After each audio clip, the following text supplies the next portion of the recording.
Hey folks, it's Dr. Pete here, and this is the last part of our series on what to eat. Now, I'm going to go over all the boring stuff about water first, because we all know that we need water and fluids and beverages to stay alive.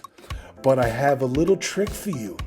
I'm going to show you how water is the bridge, literally the bridge between matter and energy, chemistry, and consciousness.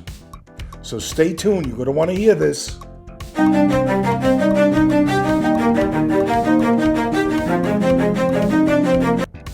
Okay, folks, let's get into water. We all know that we need 6 to 8 glasses a day, and that it's very important for us to stay well hydrated. That's the tiniest bit of the story. First off, you don't need 6 to 8 glasses a day, because if you're eating water-rich foods like watermelon, cucumbers, vegetables, peppers, this counts towards your water goal. So literally, you could not drink a glass of water all day, but if you eat a half a watermelon, you're probably getting the water that you need. And also, when you're eating your water, you're also getting the nutrients, the electrolytes, the minerals, the salts that are necessary to interact with the water. So the first thing is you want to drink water or eat water. Second thing is, how do you know if you're getting enough water? Very simple test. After you take a pee, look at your urine. If it's a lightish yellow, almost clearish, you got certainly enough water. If it's like orange and green and rusty looking, up your water. So that's your temperature for water. What is the color of your urine? Also, how often you're going, although some people go often, they don't drink enough water, they still go often. So that's a paradox. But in any event, drink enough water that your urine level looks pretty clear, somewhat clear, light yellowish, clear. Number 2, yes, you could drink coffee, you could drink fruit juice, you could get different beverages, but there's nothing as simple as water. All the other beverages have to be digested, so it's not going into your system properly. And like I said before, if you're eating vegetables and water-rich foods like fruits and vegetables, then it's going right into your system. So that's what you eat, okay? So we got over that, okay? That's what you do with water, okay? And in fact, you could drink too much water, believe it or not. If your urine is like crystal clear, then you're overhydrated. But your body will tend to get rid of that. Also, the electrolytes are very important. Sometimes I'll take, many days I'll take a glass of water with Himalayan sea salt in there. This is also good when you're fasting. A lot of times when you fast, you feel bad because you're not getting the electrolytes. So you take a glass of water, you put the Himalayan salt in there, sea salt, even kosher salt works in a pinch. And this way you're getting your electrolytes along with the water. Now, this is the interesting thing about water, is that 70% of our body is water. 75% in the heart, the muscles, the blood is 30% water. Your lungs, 83% water in your lungs, because you need the water in your lungs to absorb and expel the gases. 83%. So when you're sick, what happens? They take a chest x-ray to see if there's water in your lungs. If there's too much water in your lungs, they call it pneumonia. They could say it's a bacteria, it's a virus, but sometimes people don't have a bacteria or virus, they still have pneumonia. Why? Because their body is sick, they have their system is off, and they collect fluid in the lungs since the lungs have the most water. Your blood is about 30%, I think I said. And the thing that water does, it regulates your temperature. On a hot day, a good beer on a hot day, then you feel regulated. It's a universal solvent. It determines the pH of your body. pH is a symbol of water between the hydrogens and the oxygen, whether it's high pH or low pH, acidic or basic. Almost every chemical reaction, I mean, breathing itself, all the energy, you need water. And you also produce water from those energy equations.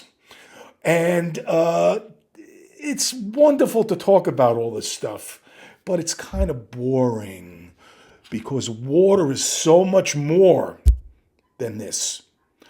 I call it the water quantum code.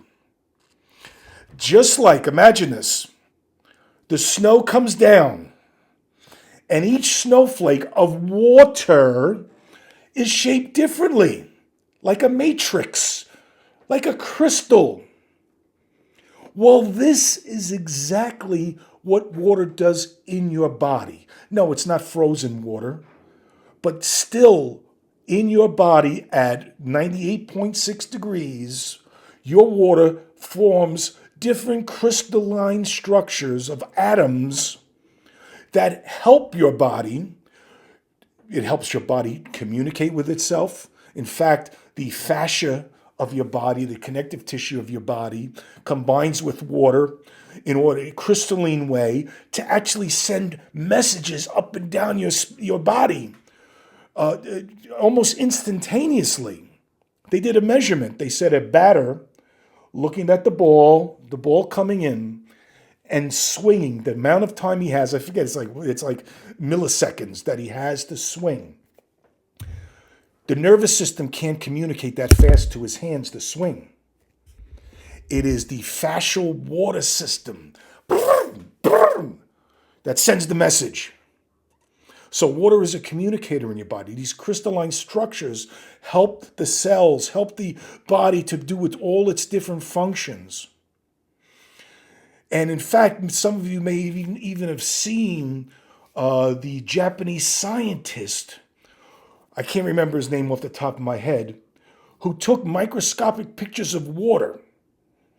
And if the person was in love, the water looked beautiful. If the person was sad, the water looked all shriveled. So water can change. It's not just water. It's a molecular substance that is part of your life and part of your energy and part of your body. And you know what's very interesting? That water can respond to resonance. Water can respond to sound and vibration and frequency and energy.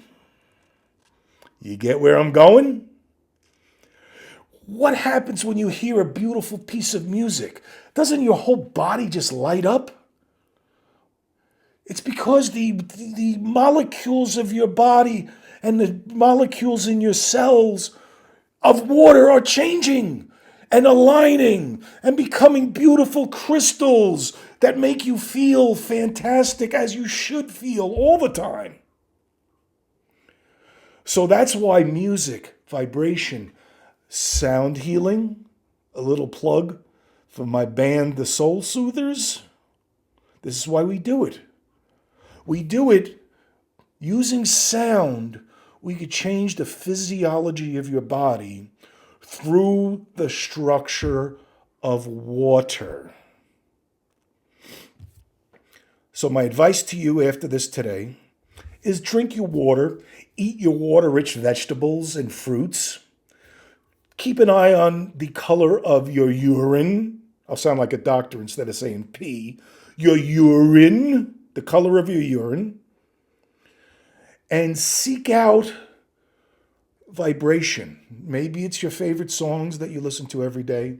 Maybe it's coming to a sound healing that we do. Maybe it's listening to chimes, playing your own drums.